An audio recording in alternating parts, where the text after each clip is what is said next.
Hello students, आज हम लोग क्लास 10 में चैप्टर नंबर 4 क्वाड्रेटिक इक्वेशन को डील करेंगे।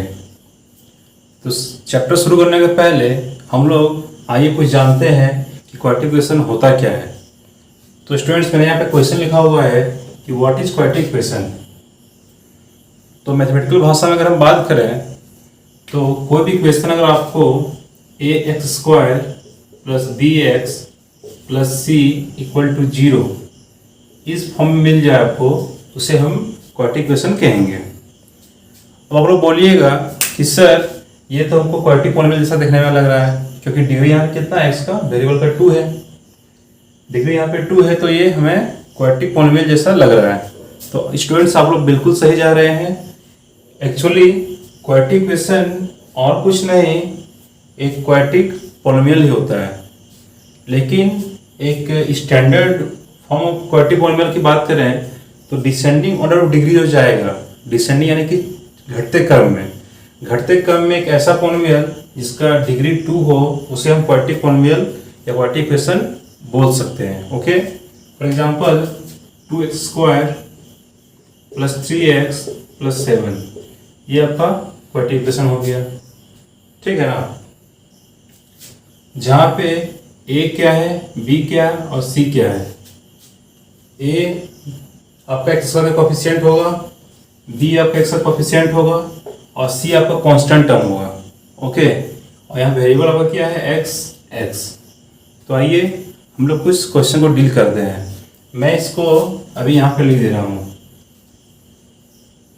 ax² + bx + c = 0। ये आपका स्टैंडर्ड फॉर्म है किसी भी क्वाड्रेटिक इक्वेशन का।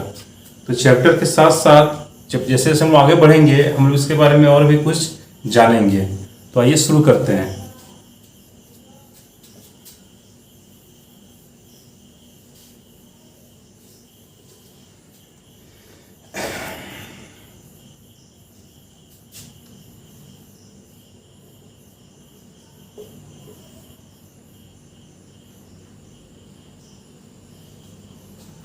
जैसा कि आपको यहाँ पे क्वेश्चन दिख रहा होगा, क्वेश्चन पूछा गया है कि check whether the following are quadratic equation, यानी कि आपको चेक करना है इस क्वेश्चन में से कि कौन सा क्वाड्रेटिक इक्वेशन है।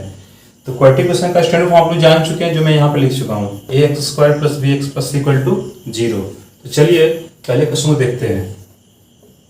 पहला क्वेश्चन आपका है x + 1 ² = 2 × x - 3।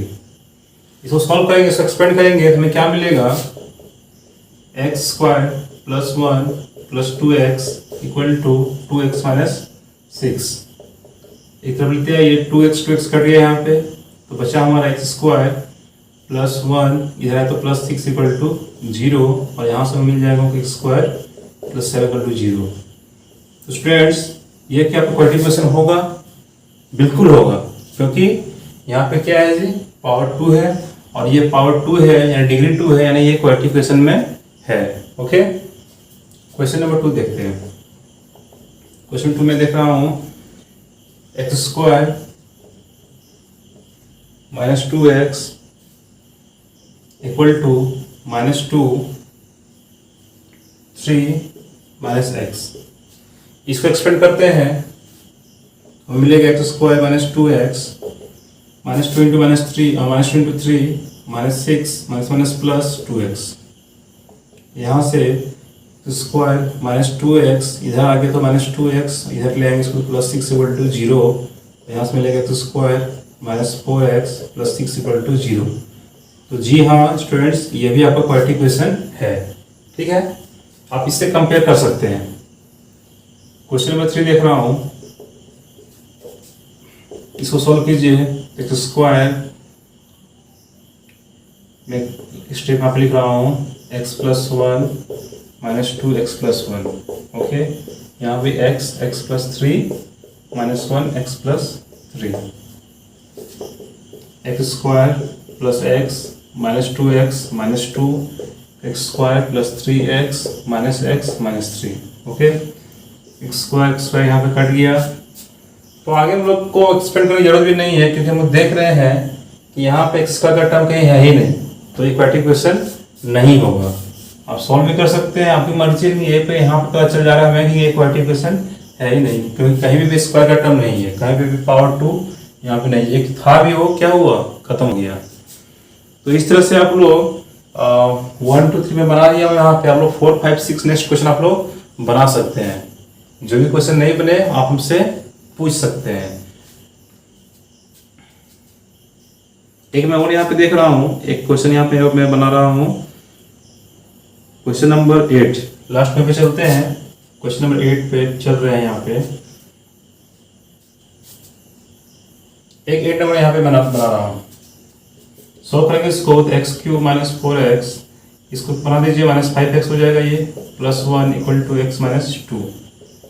यहाँ पे एक्स क्यूब, यहाँ पे देखिए जैसा कि देख पा रहे हैं हम यहाँ पे, ये डिग्री जो आपका यहाँ पे 3 चला जा रहा है, डिग्री यहाँ पे 3 हो रहा है, तो ये आपका क्वाड्रेटिक पॉलिनोमियल नहीं होगा, ये क्वाड्रेटिक इक्वेशन नहीं होगा। ओके स्टूडेंट्स, तो हम लोग समझ चुके हैं कि क्वाड्रेटिक इक्वेशन में किसे बोलेंगे, एक ऐसा पॉलिनोमियल जो क्वाड्रेटिक पॉलिनोमियल होता था, एक ऐसा पॉलिनोमियल या एक ऐसा इक्वेशन जिसका हाईएस्ट पावर कितना होना चाहिए, 2 होना चाहिए, उससे हम क्वाड्रेटिक इक्वेशन बोल सकते हैं। क्वाड का मतलब भी 2 होता है। ओके, QUAD, क्वाड का मतलब कितना होता है, 2 होता है, इस चीज को याद रखिएगा। तो आते हैं नेक्स्ट क्वेश्चन पे, क्वेश्चन नंबर 2 पे। क्वेश्चन नंबर 2 आपको दिख रहा होगा, यहाँ पे क्या लिखा गया है, मैं क्वेश्चन पढ़ दे रहा हूँ एक बार। The area of rectangle, the area of rectangular plot is 528 meters square. The length of the plot in meters is 1 more than twice its breadth.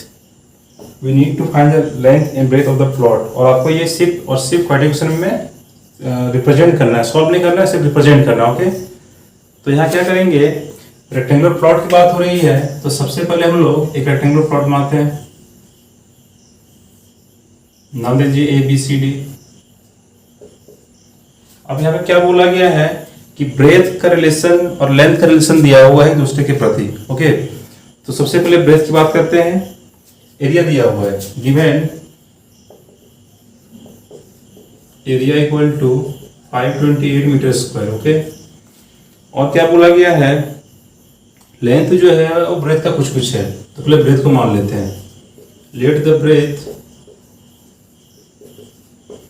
Of ABCD x metre. और लेंथ क्या बोला गया, length 1 ज्यादा है इसके 2 गुने से, length 1 ज्यादा है इसके 2 गुने से, ब्रेथ 2 गुने से। Therefore the length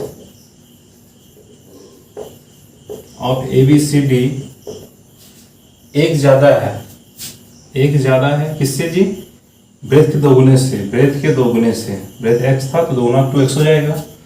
और क्वेश्चन के अनुसार क्या लिख सकते हैं हम लोग, अब जब एरिया में दिया हुआ है तो एरिया ऑफ रेक्टेंगुलर प्लॉट क्या होता है, L इंटू बी होता है। ओके, क्वेश्चन अनुसार लेंथ इंटू ब्रेथ होता है area, area equal to L into b. यहाँ पे क्या करेंगे हम, एरिया को दिया है 528, लेंथ आपका 1 + 2x इंटू एक्स, सॉल्व कर दीजिए। 528 equal to x + 2x square, represent करना था तो सबको उधर ले आते हैं, तो 2x square plus x minus 528 equal to 0। ये आपका हो गया standard form of quadratic equation. ठीक है, कंपेयर कर सकते हैं, यहाँ से आप कंपेयर यहाँ कर सकते हैं, जहाँ पे आपका a का मान कितना है 2 हो गया, b का मान आपका 1 हो गया और c का मान आपका हो गया -528। ये बस यहाँ लिख दे रहा हूँ, लिखना नहीं था ये। ठीक है, क्वेश्चन नंबर 2 पे आते हैं। इस तरह से आप लोग क्वेश्चन बना सकते हैं। क्वेश्चन नंबर 2 पे आते हैं। क्वेश्चन 2 आपको दिख रहा होगा, यहाँ पे क्या लिखा हो गया है, the product of 2 consecutive positive integers is 306। Okay, तो पहले 2 लगातार पॉजिटिव इंटीजर को मान लेते हैं हम लोग, ठीक है ना। लिखते हैं यहाँ पे, क्वेश्चन नंबर 2 है, let the first integer x, और लगातार होगा तो हमारे 2 के बाद क्या होता है 3 होता है, तो 2 + 1 लिख सकते हैं। 3 के बाद क्या होता है 4 होता है, तो 4 को 3 + 1 लिख सकते हैं। x के बाद क्या होगा x + 1 होगा। Therefore सेकेंड कंसेक्यूटिव इंटीजर या इट्स कंसेक्यूटिव इंटीजर क्या हो जाएगा, x प्लस 1। और क्वेश्चन अनुसार यहाँ पे क्या बोला गया है कि दोनों का प्रोडक्ट है 306 यानी कि मल्टीप्लाई। तो क्वेश्चन अनुसार हो जाएगा x into x plus 1 equal to 306। Solve करेंगे इसको तो x square plus x equal to 306 और यहाँ 6 square plus x 306 equal to 0। ये आपका हो गया क्वाड्रेटिक इक्वेशन में represent. Okay students, now move to question number 3। Question number 3 यहाँ पर जैसे आप देख पा रहे होंगे क्या लिखा गया है, Rohan's mother is 26 year oldest than him, यानी रोहन की मम्मी जो है वो रोहन से 26 साल बड़ी है। The product of their age in years 3 years from now will be 360, यानी कि 3 साल के बाद, अभी से 3 साल के बाद दोनों के एज का जो गुणनफल होगा, जो प्रोडक्ट होगा वो 360 हो जाएगा। तो आपको रोहन का प्रेजेंट एज निकालना है, इसको रिप्रेजेंट करना है आपको। तो सबसे पहले यहाँ पे मान लेते हैं कि ये आपका रोहन हो गया और ये आपकी रोहन की मम्मी होगी। बहुत ही गंदा ड्राइंग बनाए हैं, ठीक है ना, ड्राइंग में मत जाइएगा। ये रोहन है, ये रोहन की मम्मी है, रोहन की मम्मी। ओके, चलिए अब बनाते हैं। यहाँ पे पहले लिखते हैं यहाँ पे let Rohan says x year, third number है आपका। देयरफॉर रोहन्स मदर एज कितना हो जाएगा, 26 साल बड़ी है तो x प्लस 26 ईयर।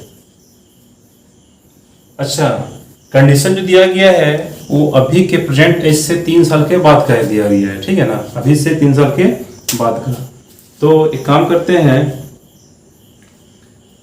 ये तो प्रेजेंट एज हो गया, तो आफ्टर 3 ईयर के बाद एज कितना हो जाएगा। मान लीजिए जैसे आपका एज भी 50 साल है, नहीं है 50 साल नहीं होना चाहिए, मान लीजिए एज आपका 12 साल है, 12 साल कम हो जा रहा है। मान लीजिए आपका एज है 16 साल 15 साल कुछ भी, ठीक है ना। तो 3 साल बाद कितना हो जाएगा जी आपका 18 हो जाएगा। किसी का मान लीजिए आपकी क्लास में मान लीजिए किसी का 30 साल होगा तो 30 प्लस 3 33 साल हो जाएगा, ठीक है ना। किसी का तो होगा नहीं, आई थिंक किसी का होना भी नहीं चाहिए। तो फिर भी देखते हैं यहाँ पे कि after 3 years Rohan will be x plus 3, क्योंकि अभी x है, और रोहन की मम्मी हिंदी में लिख दे रहा हूँ, ठीक है ना। x प्लस 26 तो अभी है, 3 साल के बाद प्लस 3 ईयर, यानी कितना हो जाएगा x प्लस 29 ईयर। कंडीशन क्या दिया आपको यहाँ पे, कंडीशन दिया गया है कि 3 साल के बाद के एज का दोनों को प्रोडक्ट करेंगे आपस में, तो हमें कितना मिलके देगा, वो कितना देगा, कितना लिखा हुआ 360। तो क्वेश्चन के अनुसार 3 साल का एज तो ये हो गया 3 साल के बाद का, दोनों का गुणनफल यानी कि ये हो गया रोहन का, ये होगी मम्मी का, दोनों को मल्टीप्लाई करेंगे, प्रोडक्ट करेंगे, कितना हमें मिलेगा 360। ओके, आइए तो सॉल्व करते हैं। एक्स यहाँ लिखे हैं, पहले इस टर्म को लिख दीजिए, एक्स प्लस 29 फिर plus 3 x plus 29 equal to 360 square plus 29x plus 3x plus 29 to 3 कितना जाएगा, 3 नंबर 27, हाथ में 2, 3 दूनी 6, 2 8, 87 360। सॉल्व करेंगे इसको तो एक्स स्क्वायर 29 और 3 30 31 32 एक्स 87 माइनस 360 घर ले आएंगे इक्वल टू 0। तो यहाँ से स्क्वायर प्लस आपको यहाँ प्लस का साइन देना है यहाँ पे, ठीक है ना, बहुत लोग गलती करते हैं, प्लस का साइन देना है यहाँ पे इक्वल है तो यहाँ पे प्लस का साइन होगा। ओके, 32x और यहाँ पे आपका कितना हो जाएगा 360 में 87 कैसे करेंगे, जिसमें 7 गया 3 और 15 में 8 गया तो 7 273 माइनस इक्वल टू 0। सही है ना, ये देख लीजिए तो एक बार चेक कर लीजिए। हाँ, तो ये आपका 30% में प्रेजेंट हो गया है, ठीक है ना। Square plus 32x minus 273। Okay, Now move to question number 4. That is the last question of your exercise 4.1. Okay students, hope आप लोगों को समझ में आ रहा होगा, ठीक है। नेक्स्ट क्वेश्चन देखिए यहाँ पे, ट्रेन, लॉकडाउन में ट्रेन थोड़ा अजीब है। लॉकडाउन में ट्रेन तो चल नहीं रही है, चल भी रही है शायद एक दो ठो। लॉकडाउन में ट्रेन का स्पीड देखिए क्या क्या दिया गया है। सो लिखा हुआ है train travels A distance of 480 kilometre uniform speed, ठीक है ना। तो सबसे पहले क्या दिया हुआ है जी, गिवन डिस्टेंस, ठीक है ना। डिस्टेंस दिया हुआ है 480 किलोमीटर, ठीक है। बोला गया कि एक ट्रेन किसी खास दूरी को यानी कि 480 किलोमीटर को किसी खास रफ्तार से तय करती है, किसी खास यूनिफॉर्म स्पीड से तय करती है। तो उस खास स्पीड को लोग मान लेते हैं x, ठीक है। Let the speed of train, जब मानना ही है तो x किलोमीटर पर आवर मानेंगे। फिर बोला गया यहाँ पे कि अगर ट्रेन अपने रफ्तार को 8 किलोमीटर धीमी कर दे, कम कर दे, तो जो 480 किलोमीटर जाने में टाइम लग रहा था उसमें उसको 3 घंटा और ज़्यादा लग रहा है। सपोज मान लीजिए इस A से B की दूरी है 480 किलोमीटर। ओके स्टूडेंट्स, 480 किलोमीटर यहाँ पे दूरी है मान लीजिए। जब ट्रेन जब जा रही थी x किलोमीटर पर आवर रफ्तार से, तो उसमें टाइम से कुछ लगा होगा। और दूसरे केस में वही ट्रेन जब जा रही है कम रफ्तार से, कितना कम जी, कितना कम रफ्तार किया है, 8 किलोमीटर पर घंटा कम कर दिया। यानी कि जो स्पीड था उसमें x अभी हो गया x माइनस 8। जब इतना रफ्तार कम कर दिया तो 480 किलोमीटर जाने में टाइम तो ज़्यादा ही लगेगा ना, ऑब्वियस सी बात है।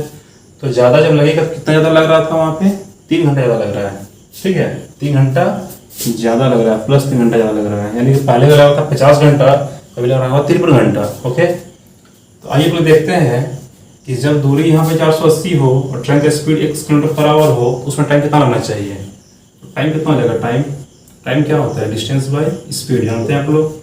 डिस्टेंस कितना है 480, स्पीड है आपका x अभी के टाइम में, ये आवर लिख दिया यहाँ पे। सेकेंड केस में क्या होता है कि let the speed of train, speed x था, कम हो गया, कितना कम हुआ जी, x माइनस 8, 8 घंटा कम हुआ, सॉरी 8 प्रति घंटा कम हुआ, ठीक है ना। तो जब ट्रेन का स्पीड x था, जब ट्रेन का स्पीड 8 घंटा कम हुआ तो x minus 8 kilometre per hour लिखेंगे। ओके, और फिर यहाँ पे डिस्टेंस तो वही रह जाएगा ना, डिस्टेंस तो आपका फिक्स हो जाएगा यहाँ पे। तो डिस्टेंस आपका यहाँ पे, डिस्टेंस आपका 480 ही रहेगा। ओके, लेकिन टाइम, इसको t1 मान लीजिए, इस टाइम को, इसको t2 मान लेते हैं इस टाइम को। डिस्टेंस बाय स्पीड, डिस्टेंस हो गया 480, स्पीड हो गया आपका x minus 8 kilometre per hour. Relation क्या दिया गया है कि 3 घंटा ज़्यादा लग रहा है, यही मेरा मेन फैक्टर है, ठीक है ना। 3 घंटा ज़्यादा लग रहा है, तो 3 घंटे ज़्यादा लग रहा है तो क्या लिखेंगे हम लोग, 480 ज़्यादा समय किसमें लग रहा है। तो एक बात बताइए, ज़्यादा समय आपका ये है, ये आपका कम समय है।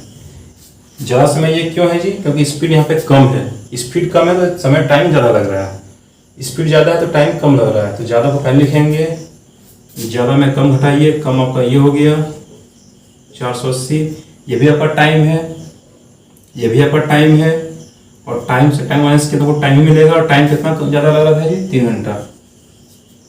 ये आपका आ गया, ठीक है ना। तो 480 by x minus 8 minus 480 by x equal to 3 आपका आ गया। आगे सॉल्व करेंगे तो सबसे पहले यहाँ पे कॉमन ले लीजिए, कॉमन लेंगे तो मैं यहाँ पे पहले मिटा दे रहा हूँ। कॉमन यहाँ पे 480, यहाँ पे 480, यहाँ पे 480 आपका कॉमन आ गया 480।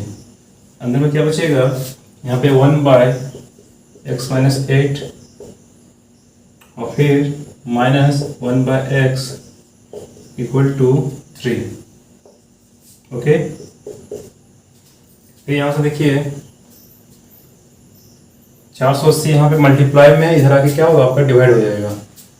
तो 1 by x minus 8 minus 1 by x equal to 3 by 480 80।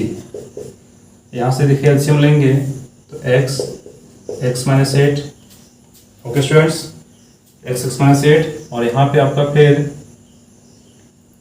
x minus 8 गया तो यहाँ पे x बचेगा, माइनस x कटेगा तो x माइनस 8 बचेगा यहाँ पे, equal to 3/480। Bracket LCM x वाला एलसीएम कैसे लेते हैं, अलजेब्रा का एलसीएम कैसे लेते हैं, ये मैं आप लोगों को ट्रिग्नोमेट्री चैप्टर में बता चुका हूँ, ट्रिग्नोमेट्री वीडियो में बता चुका हूँ, ठीक है ना। जो स्टूडेंट्स उस वीडियो को नहीं देखे हैं, एक हम्बल रिक्वेस्ट आप लोग से है, पर जाकर उस वीडियो को देखिए, समझिए, तो वो चैप्टर भी आपका कंप्लीट हो चुका है। वीडियो का लिंक नीचे डिस्क्रिप्शन में दिया गया है, आप लोग वहाँ से जाकर डायरेक्ट लिंक में क्लिक करके वीडियो पे पहुँच सकते हैं। ओके, मैंने उस वीडियो में बहुत ही अच्छी तरह से समझाया है कि कैसे आप लोग एलसीएम को लेंगे। ओके, आगे बढ़ते हैं। यहाँ पे x minus x plus 8 by, इसको मल्टीप्लाई कीजिए, 8x इक्वल टू, ये कटेगा देखिए 1/3 3 0, ओके 160 में कट गया ये यहाँ पे। अब क्रॉस मल्टीप्लाई करेंगे, यहाँ पे ये कट रहा है तो क्या हुआ यहाँ पे, x² minus 8x equal to 160 गुना 8, तो क्या दिया है, x² माइनस 8x माइनस 0 48 का 4 12 इक्वल टू, और ये इधर आ जाएगा तो माइनस 1280 इक्वल टू 0। तो स्टूडेंट्स यहाँ पे भी आपका ये क्वाड्रेटिक इक्वेशन में आ चुका है, ठीक है ना। तो इस क्वेश्चन में इस एक्सरसाइज में हम लोगों को सिर्फ रिप्रेजेंट करना था कि आप कैसे रिप्रेजेंट कर सकते हैं किसी भी वर्ड इक्वेशन को क्वाड्रेटिक इक्वेशन के रूप में, और हम लोगों ने यहाँ पे बखूबी इस चीज़ को किया है। इस चैप्टर में आपका एक क्वेश्चन 4 मार्क्स का आता ही आता है और ये बहुत ही इंपॉर्टेंट होता है। उसमें बस क्वेश्चन यही रहता है, बस आगे वहाँ पे सॉल्व करना आपको होगा, आपको इसका आंसर लाना होगा, ठीक है ना। इस एक्सरसाइज में सिर्फ हम लोग को रिप्रेजेंट करने दिया गया था, आगे के एक्सरसाइज में हम लोग पढ़ेंगे कि how to solve quadratic equation या क्वाड्रेटिक प्रॉब्लम। ओके स्टूडेंट्स, और तब तक आप लोग इस क्वेश्चन को, इस वीडियो को देखिए, क्वेश्चन को सॉल्व कीजिए। नहीं समझ में आता है तो पूछिए, बार बार पूछिए, मैं तैयार हूँ बताने के लिए, लेकिन आप पूछेगा नहीं, हमको मालूम है, ठीक है ना, क्योंकि हम लोग खुद समझ जा रहे हैं, समझ गए होंगे। तब तक के लिए बने रहिए, स्वस्थ रहिए, और जम के नहीं, पढ़ने नहीं बोलेंगे आप लोग, ठीक है ना, आप लोग वैसे भी होशियार है। Okay, tata, bye bye.